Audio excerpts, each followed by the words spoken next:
ওই ধানমন্ডির ৩২ নম্বরে গিয়ে বাংলাদেশের ওই কেউ সোহেল তাজ কিংবা বঙ্গবীর কাদের সিদ্দিকীরা মায়া কান্না শুরু করেছে। আমরা বলতে চাই এই মায়া কান্না বাংলার মাটিতে চলবে না। এই আগস্ট মাস আমাদের বিজয়ের মাস, ঠিক না?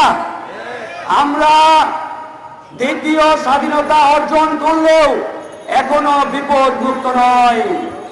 পরাজিত খুনি শেখ হাসিনার দোসরেরা এই বাংলাদেশকে বিপদে ফেলার জন্য ষড়যন্ত্র অব্যাহত রেখেছে। আমরা স্পষ্ট ঘোষণা দিচ্ছি, আগামী কাল থেকে, সেটা 15ই আগস্ট হোক আর 21শে আগস্ট হোক, এই পরাজিত আওয়ামী শক্তির কোন দোসর যদি রাজপথে নামার চেষ্টা করে, আমরা ছাত্র জনতা সেখানেই রুখে দেব ইনশাআল্লাহ। এই বাংলাদেশে অভিশপ্ত আওয়ামী রাজনীতির কবর রচনা করা হয়েছে। সুতরাং আগামীতে কেউ যদি এই আওয়ামী লীগের রাজনীতি বাংলাদেশে পূর্ণ প্রতিষ্ঠা করতে চায়, তার বিরুদ্ধেও আমাদের লড়াই হবে।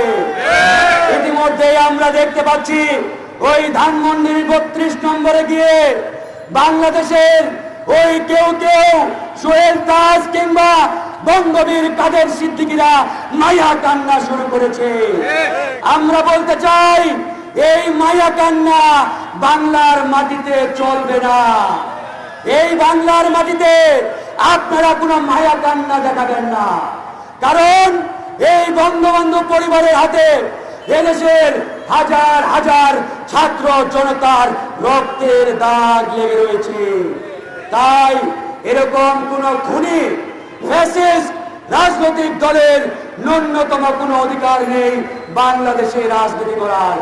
বন্ধুগণ, এই পর্যায়ে বক্তব্য রাখবেন